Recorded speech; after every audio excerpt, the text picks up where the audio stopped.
Cliff and Chandra here from Not Gospel Studios. What makes men and women different? Are we different? Or are we exactly the same? Are we malleable? Can I swap in and out of male to female at will?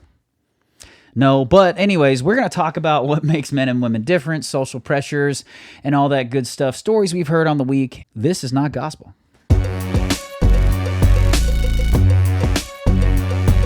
I saw this guy, and I think I mentioned it to you some, on Instagram. I've seen him on Instagram. He does these shorts, and he asks women, like, who's the prize? If a man's going after you, who's the prize in a relationship? And they'll be like, oh, me, of course, the woman, of course. And he'd be like, well, what about in a homosexual relationship? Two women, who's the prize? And they always are like, oh, well, they're both the prize. Both the prize, of course. And he says, well, then, if they can both be the prize, women on women, then why can't they both be the prize, man with woman? Mm. And they always go, because one's a man. And he'll be like, oh, so you think women are more valuable than men? That's your opinion. And she's like, well, yeah. And they're always like that. And then he's like, well, I think men are more valuable than women.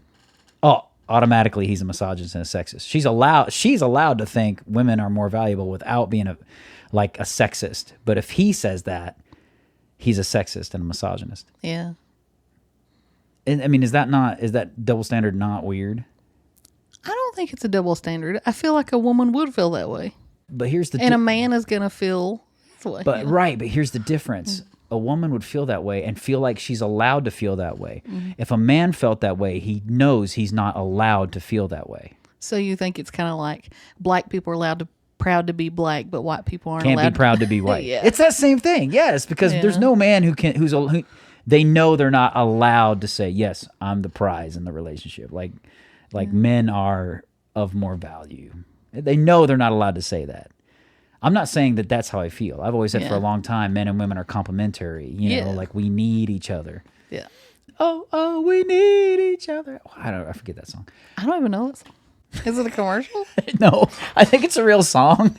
Oh, we need each other. Bah, bah, bah, bah. That's all I know. So that's the whole song. Okay. Do you remember the other day when I brought up a video of a man talking about how he didn't understand that his wife didn't have the same daily experience and understand his daily experience? Yes. He was talking about when I'm on a street and I'm walking with my wife and another man makes eye contact with me, we're having a silent conversation. And if he looks at me too long, I know guys can't. He's like, I know there's aggression there. I know he's thinking about my wife, and he's just like, and I have to respond by looking at him, then looking away to not be too pointed, but then I have to give him a good look so that he knows you can't take advantage. If you're walking with your girl and they're walking with their wife or whatever, right? And you look like, if a man takes a glance at another person's partner, that's normal human stuff. It's going to happen. Mm-hmm. But if you do it when you know the other person has made eye contact with you, you're deliberately asking for something. Well, he said his wife had no idea that these silent conversations were going on with men all the time. Well, you said even the other day that like it's an ongoing gag with women that boys go to each other or men go to each other out like in the yard or whatever, like, hey, get 11 dudes, you guys want to play some football? And they'll get together as a team and play a game for an hour. Like they can just walk up at the park and be like, me next. And cooperate for an hour or whatever. Yeah. Well, and that, I don't understand why that's not normal. Girls were socially so different. And I don't even know how to do it. I'm horrible at making friends with other girls. Well, what game would you play?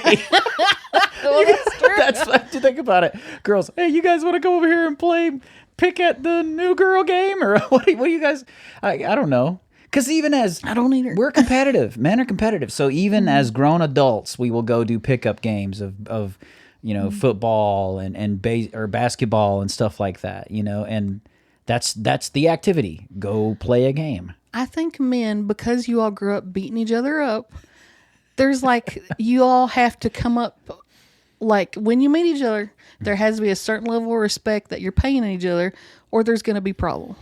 And with girls, that automatic respect isn't necessarily there, I don't think. See, I always thought it was because girls, to one degree or another, see each other as competition for a prospective mate. Yeah. A man because it feels like the women oftentimes do the selecting. Like we go out and try and we get rejected until the woman says yes. And we know we're all going to present ourselves to the female and she's going to decide which one, like essentially. So that's how you think it went? Kind of. That's kind of how it goes. Okay. Well, we know that we're in competition with guys for mates and partners and stuff, but the lines are pretty clear for us. It's like if we get schooled at basketball in front of all the girls, to just break it down the most simplest terms, you get annihilated at basketball in front of all the girls, that guy's probably going to be the one getting more attention than you, for at least that afternoon. And it makes the rules of the game quite simple for us, like that one's the one with more attention because X, Y, and Z. Well, where you said simple, I think that's kind of a key to the men and women thing. Men are more direct and more simple, whereas women are probably more indirect and underhanded. Well, we're like, we see a problem, let's fix it and resolve it. Women are like, I see a problem, how do I feel about the problem? Mm-hmm. To my mind, with my wife, it's like we talked about something. I feel like this conversation is a culmination of a lot of mini conversations you and I have had over the course of a couple weeks, like about little things, because you're mentioning that story, and I can think of another story that we talked about recently where men and women are misfiring, trying to communicate things to each other. Mm. You don't ever sit around thinking, I don't ever sit around thinking about that in the same exact situation that happens. Like if me and my wife get in a car wreck, I don't sit around thinking about she had a totally different experience than me because she's a woman. Mm-hmm. And vice versa. You probably don't sit around thinking if you had a car wreck with Travis, you probably aren't thinking he experienced it completely different than me because he's a man. It's like that's not the first thing you're thinking. Car wreck? Well, anything. It's just like it doesn't have to be a car wreck. Sorry. I was like, what about tragedy? Not trying to be insensitive for anyone who's been in a recent collision. Mm. I'm just saying like any kind of big circumstance, an event that happens, you don't sit around thinking, oh, I wonder what their experience was like because they're a man, or I wonder what her experience was like going through that as a woman. Yeah. The only obvious scenario where I'm like, I know it was totally different, and that's immediately at the forefront of my mind, was this past week. I was with my in-laws. We were the family. We were talking about birth. We were talking about when women give birth and childbirth. My mom was there. She was feeling sentimental. She was talking about how she didn't have an epidural and everything was natural. And I was like, this is too much. This is over Sunday dinner. Let's not talk about this. But I'm immediately interested and I want to know more. And you're like, you didn't want to talk about it? We were eating and she's talking about pushing me out of her. It's like gross. I was like, I know, I was there. I don't need the details. But that's the only place where I'm like, obviously women, I can immediately in the forefront of your mind is women had a different experience than men. We were both there, but it's obvious you experience it differently. Mm-hmm. I can go, women obviously have this incredible pressure put on them to have the baby, and they're going through incredible pain like you never could imagine. And then men, good men, in my opinion, have this other type of pressure, this feeling of helplessness. Mm-hmm. Like the person you love more than anything is completely vulnerable and going through the worst pain you've ever seen, and there's nothing you can do about it except offer him some ice chips like a little idiot. That's what's going on in a man's head. And all the while, you're perfectly fine. You're not having any pain, and there's no amount of pain you can take from them. Well, do you think it's different if a man is in a painful situation in a hospital and the woman's having to support him? I don't know, because I don't know if that goes through a woman's head. I don't know. What goes through a woman's head? I wonder how much that feeling of helplessness comes naturally from, like I said, good men who feel the need to protect and take care of their partner. I think I might be hampered a little bit because I've not had a baby, so I can't speak to that situation particularly. Yes. But just like I know when my husband's sick, if there's nothing I can do for him, I feel that helplessness. Like I really feel like I would rather just leave the house because I don't know what to do and I can't help and he's in pain and it freaks me out. I can tell you're serious about it. You started getting worked up just thinking about it. No, it's a real and blood used to not bother me. Now, if I see him bleed, it freaks me out. Mm. So I can't imagine if he was giving birth. Maybe that it's feeling that would be over me. The feeling that I get for Katie in those situations is like an amplified version of what I get for my kids. Mm. But I have 3 boys, and maybe I'm a little sexist. my natural assumption with my boys is they're going to be okay. Like when Liam's out on the football field and he's down on the ground after a play, I don't assume he's bad hurt. I'm like, well, he'll be all right. He's just had a zinger. He's going to get up and be fine. And it's not just my boys; it's all the other boys. I'm like, I'm careful with other people's kids, obviously, because coaching. But it's like, I take a look. I can tell. I've seen injuries before, and I can tell. There's a difference between a mad cry for a boy and like a little boy, and then or even a man. There's a difference between a mad cry and a hurt cry. Yeah. So you can tell those differences, and I assume he's fine. He's fine. He'll get up. He'll be all right. But I don't know. Like with my wife, or if I had a little daughter, I don't know that would be the assumption. I might be like, is she hurt? Like I'd be more concerned. Yeah. And I feel like it's because in me, the natural inclination is to take care. I feel like a good man tries to take care of his woman, like, and that's health and safety. I feel like a good woman tries to take care of her man, but in different ways. With men, it's much more physical, like provide and take care for this woman. So do you think that's why there's those silent conversations on the street? Because your primary thought is, I'm protecting her. We're out in public. Yeah. It's my job. It's not that. You're like a dog. It's not that he's a threat to me. It's like he may be a threat to the people in my care. Mm-hmm. That may have sounded really insulting when I just called you a dog. I didn't. But like I know dogs need a job and they love to protect things. And I feel like men have a job and it's to protect. Like, and when a man can't provide that, makes him less manly to me. Well, me and you talked about Chris Rock when he said only don't bring that bull crap children up. And dogs are loved unconditionally, men aren't. That's some bull crap. Well, I'm not even sure that that's a natural thing. What I'm saying is there's some truth to that, and that men at least feel like they have to produce or provide something, bring something to the table, other than just who they are. Yeah, because well, a woman, women feel that way too, though. They do, but I think in a men's perception, they already bring something to the table, the ability to produce offspring. I feel like women don't understand just deep down subconsciously how much that means to a man. Like that's, and you and I have had that conversation where like I've talked about how much Travis adores you because of that, letting go of that to love you so much. Okay. Now this might be going a little sideways, and it's not equal to men being a protector and stuff. Sideways, but I like it. It's not equal to men being a protector. But as a woman, the pressure to be attractive is enormous.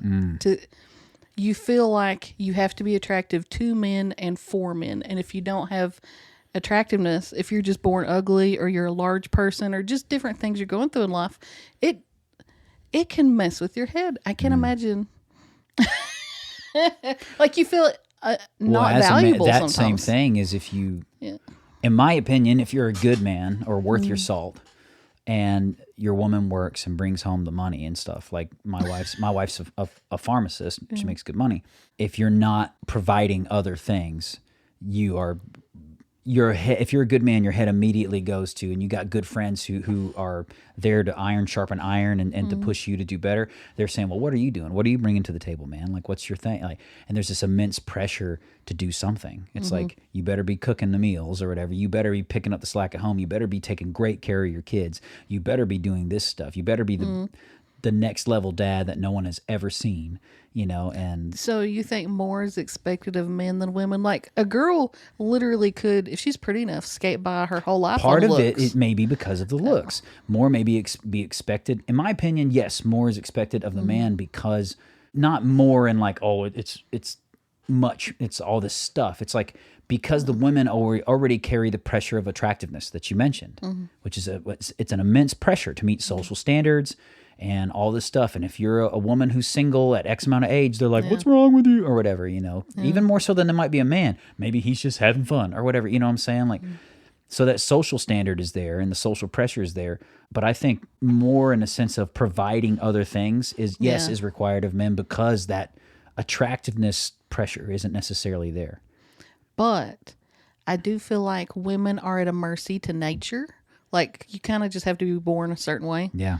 Whereas men, you can be a weak man, you can be a small man, and you can still work hard and provide those things if you want to, There is a skill set that you have to go out of your way to develop. You have to develop a confidence as a man. If not, you're going to barely make it. Like, period. Do you think women in general are like just come into the world at mercy to those around them. Like they're more vulnerable in almost every situation. I feel like typically they're more vulnerable, but they're more competent in other ways. Like they're... Ooh, how do you think we're competent? Oh, you and I have talked about it. Like typically women, I think, are going to read the room a little bit more deeper than men. Yeah. Men are going to come into a room with a mission.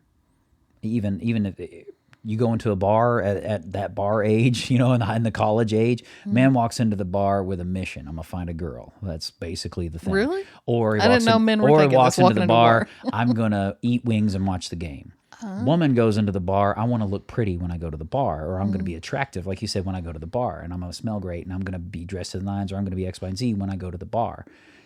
Who knows what'll happen? Guys go there with a purpose and a mission. Women may go there in a more explorative thing. Like it's almost like it's happening to the woman, but she's engaging with it, like this empathetic kind of thing. You know, I almost thinks it's. Me thinks it. I almost think it is dangerous when an attractive woman is on a mission. Like I think of women that are like that, like sharks a little bit, because they know what they can provide and they know how to get it, and you better get out of their way. Like yeah, well.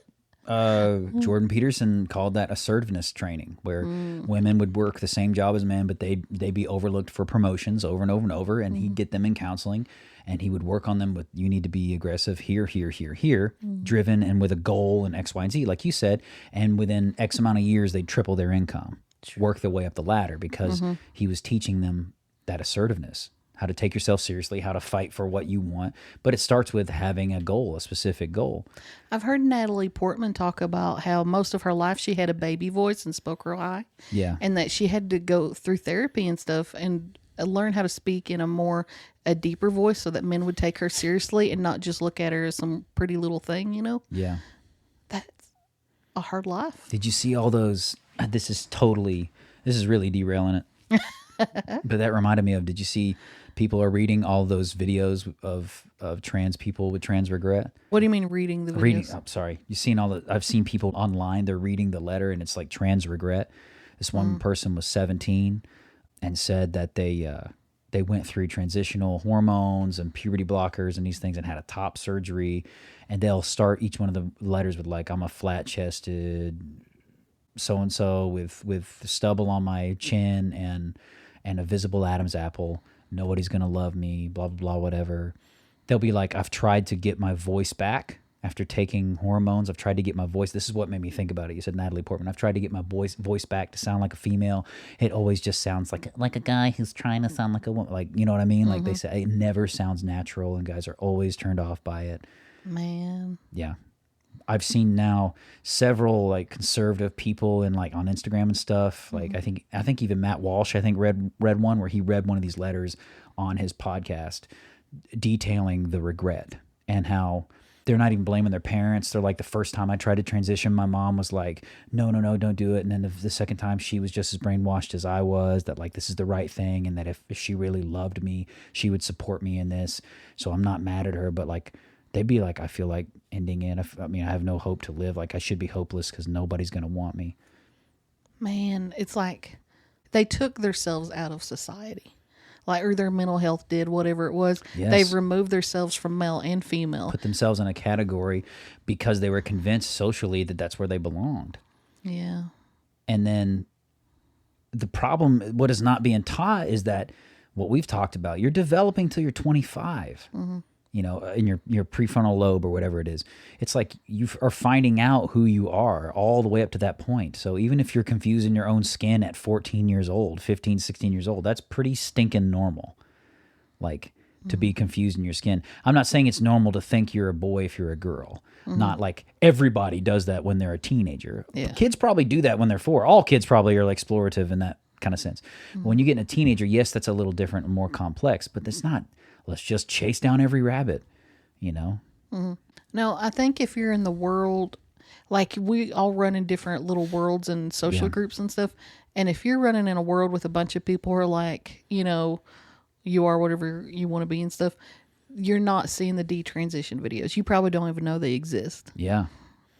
That transgression or trans regret is what they call it or whatever. You're definitely, that's not getting any mainstream publicity. No, and you can go on YouTube and stuff and watch thousands of those videos of people being like, it did not work for me. I'm still depressed. I'm still suicidal. And people also talking about how they were lied to. They'll say, they told me it was completely reversible. And here I am. Yeah. You know, which, come on. I wonder, like, how my life would have, like, I was raised in a Christian, most sort of Christian. Oh, okay. My mother was a Christian. My father was not. But I was raised. But I did in it some at least conglomerate of religiosity. Well, I'm saying I did have a mother who was a spiritual person and who would pray with you and stuff like that. Yeah. But I wonder if I didn't have that influence.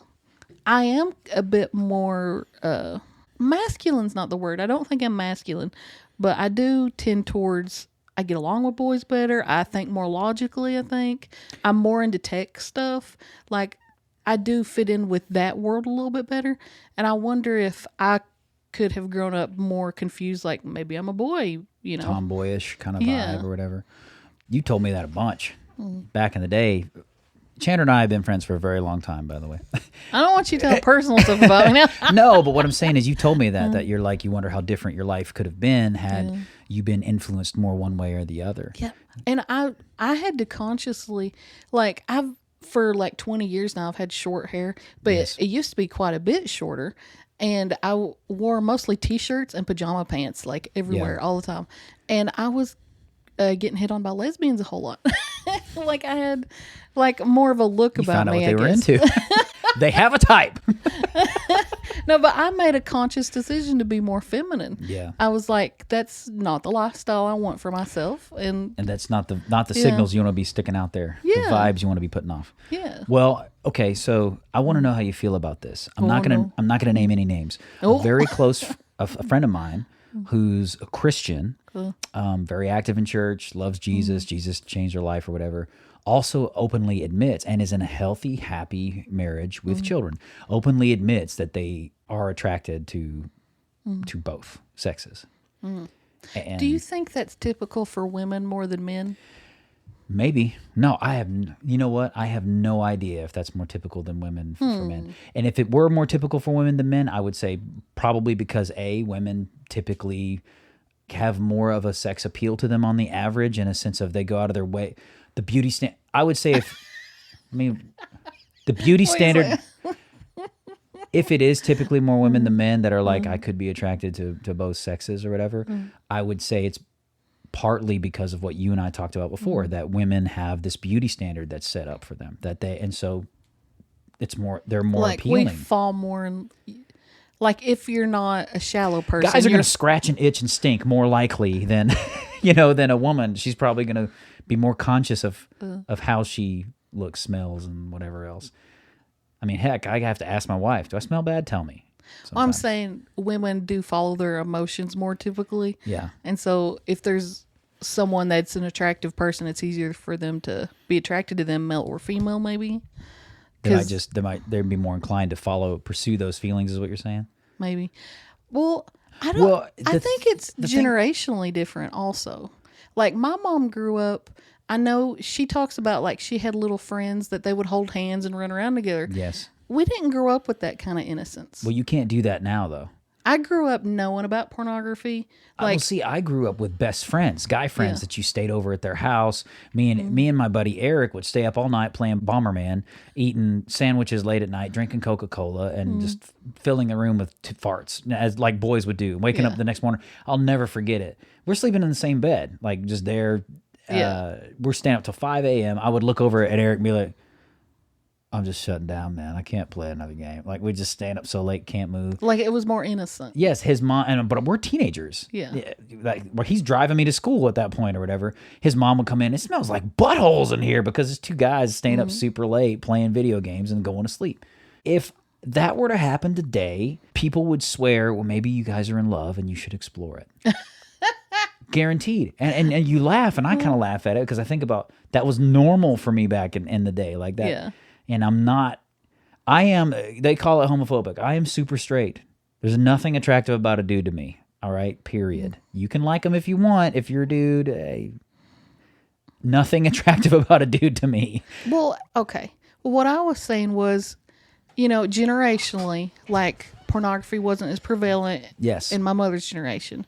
And they grew up maybe more innocent as children in most families and in rural communities. But then in your mom's generation, they got over-sexualized like later. In the sexual revolution later. Yeah, but when I grew up, I grew up knowing about pornography, because it's everywhere. Yeah. And then when girls get into high school and college age, it's like if you want boys to be attractive with you, it's common to flirt with other girls in front of a boy. It's common at bars to go out and kiss to attract men. Okay. I think girls are more socialized to experiment in that way. That was the other part I was going to say. Aside from the beauty standard thing, I was going to say it's more socially accepted. Yeah. Two pretty girls kissing is going to be like, oh, more.